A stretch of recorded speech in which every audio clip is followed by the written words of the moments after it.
Imagine someone told you they'd invest $50,000 in your healthcare startup.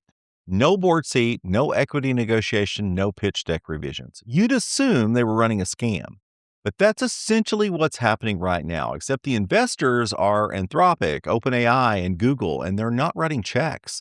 They're selling you $10,000 a month in computing power for $600.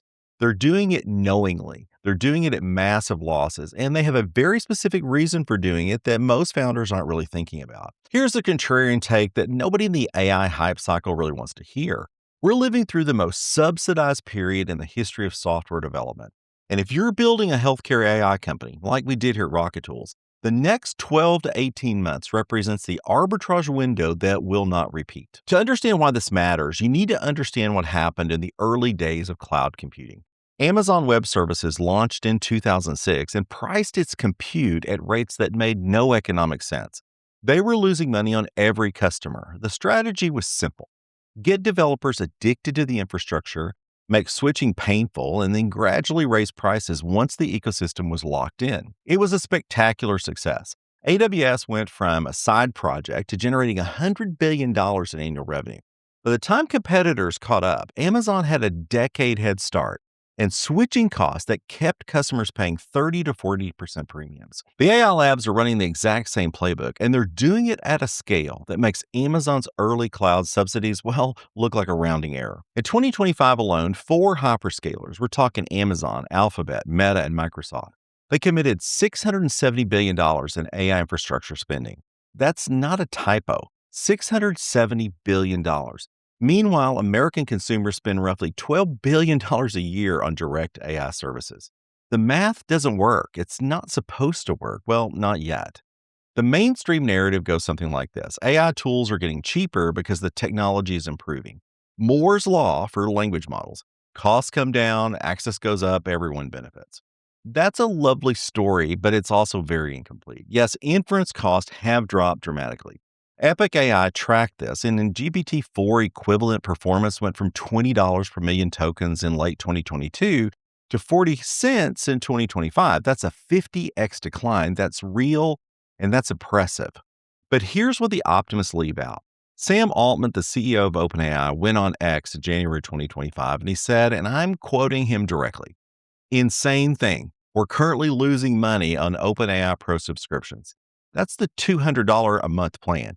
He personally set the price. He thought they'd make money on it. And guess what? They didn't. OpenAI posted a $5 billion loss on $3.7 billion in revenue in 2024. Their inference costs hit $8.4 billion in 2025 and are projected to reach $14 billion in 2026. Cumulative cash burn through 2030. Analysts project $665 billion. Anthropic, which is our preferred model, isn't doing much better. They brought in $4.2 billion in revenue while spending $7.2 billion, burning $3 billion in cash in 2025 alone. Profitability has been pushed back. Cash break-even is now projected for 2028. These companies aren't offering you cheap AI because they figured out the economics. They're offering you cheap AI because they haven't. Let me get specific, because this is where the opportunity becomes almost absurd for healthcare builders. A Claude Max subscription runs $200 a month. OpenAI's Codex and ChatGPT Pro, another $200 for $400 combined. For roughly $600 a month, you have access to frontier class AI models that would cost $10,000 or more at AI rates for equivalent usage. Let that sink in. Martin Alderson did the math on Claude Code Max users. That's somebody like me. The API equivalent spend for a heavy developer runs about $5,000 a month. Anthropic's actual compute cost on that, roughly $500, meaning they're losing $100 to $300 per month in their most active subscribers. They know this, but they're doing it anyway. Why? Because model switching has friction. If your entire development stack, your prompts, your workflow, your team's muscle memory is built around Claude like ours, you're not switching to Gemini when prices go up. You'll pay the increase, and that's the bet. For healthcare startups, this means you can build clinical documentation tools, prior authorization systems, patient communication platforms, all running on models that are being subsidized by venture capital that won't flow forever. There's a deep analysis on the subsidy timeline. I'll put in the Substack post for that episode, but the short version is this. Analysts expect meaningful price normalization within 12 to 24 months. Here's something most healthcare founders don't realize. A $2,000 to $3,000 PC with a modern GPU can run open source models that rival what was state of the art 18 months ago. Llama, Mistral, Quinn, you may have heard of these. These models are free. The hardware is a one time cost. Your ongoing expense is electricity. That's actually what we've done here at Rocket Tools. A $14 billion parameter model in 2026 matches what a $70 billion model could do in 2024 on coding and summarization benchmarks. You can run these at 60 to 120 tokens per second on a mid range setup. For tasks like data structuring, clinical note parsing, appointment scheduling, you don't need a frontier model. You need a fast, cheap local one, and it could be free once you put the infrastructure in place. At Rocket Tools, we run lightweight models on our hardware just for these kinds of workloads. The initial setup cost is real, maybe $2,500 for the hardware, a weekend to configure it. But after that, your marginal cost per inference is essentially zero. Not every task needs Claude Opus or GPT-4o. Kimi's K2.5 model, DeepSeek's V3, Anthropic's own Haiku, these are 5 to 10 times cheaper than frontier models and perfectly capable for 80% of workloads. The healthcare startups I see wasting money are the ones running every API call through the most expensive model. The smart ones route intelligently, frontier models for complex clinical reasoning, lightweight models for everything else. For privacy-sensitive healthcare workloads where you can't use managed hosting, GPU cloud rentals have gotten remarkably cheap. An H100 on Vast AI runs about $1.87 an hour. An A100, still a serious machine, is under $1 an hour on spot markets.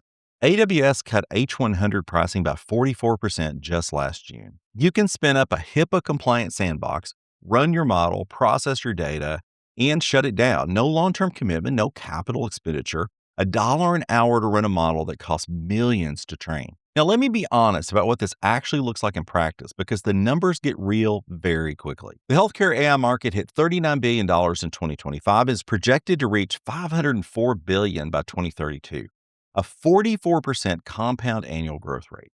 AI-enabled healthcare startups are raising at a 83% premium over their non-AI peers, according to Rock Health. The average speed round for healthcare AI is $4.6 million. But here's what's more interesting than the mega deals. Look at what lean teams are doing. Lunabill, a medical billing AI startup, hit $764,000 in contracted annual recurring revenue since launching in July of 2025.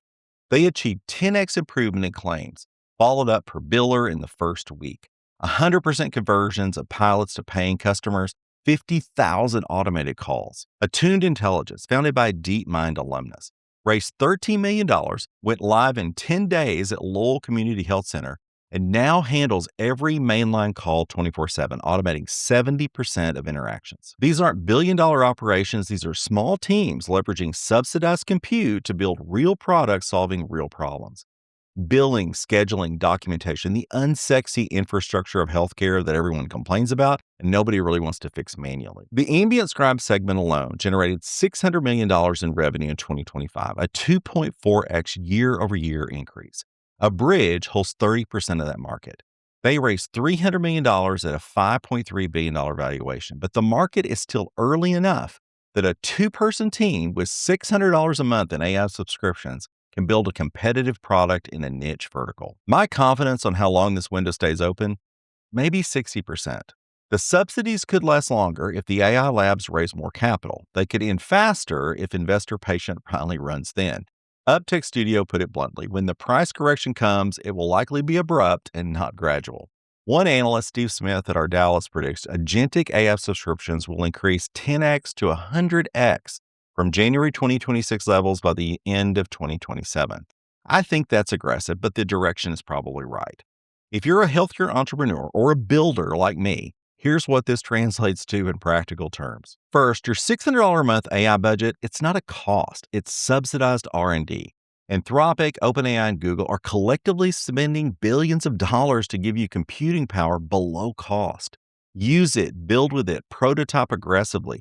The cost of experimentation has never been lower, and it will not stay this low. Second, pick your infrastructure strategy now, not later. If you're building something that requires data privacy, and in healthcare most things do, get comfortable with local models or cloud GPU rentals today.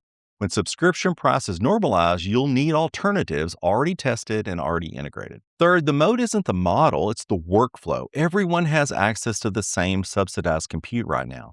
The startups that win will be the ones that use this window to build proprietary data pipelines. They'll earn clinical trust and lock in customer relationships.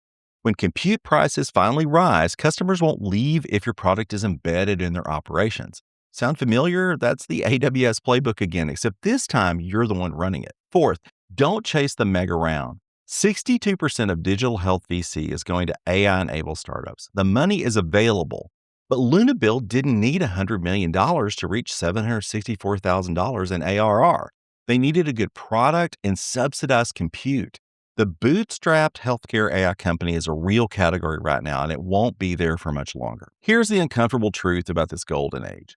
The reason you can build a healthcare AI company for $600 a month is not because the technology is cheap. It's because some of the richest companies in history are subsidizing your compute bill to win a platform war. You are the beneficiary of a $670 billion bet, and most of these companies will eventually lose. This is not a permanent state of affairs. It's an arbitrage window created by venture capital impatience and infrastructure arms race. The founders who recognize this, who build real products with real customers on subsidized infrastructure, will have functioning businesses when the subsidies end. Everyone else will have a prototype and an AWS bill they can't afford. The money is free right now. It won't be for long. If you found this useful, hit subscribe. Sources and additional analysis on the subsidy timeline are in my Substack. Links in the description.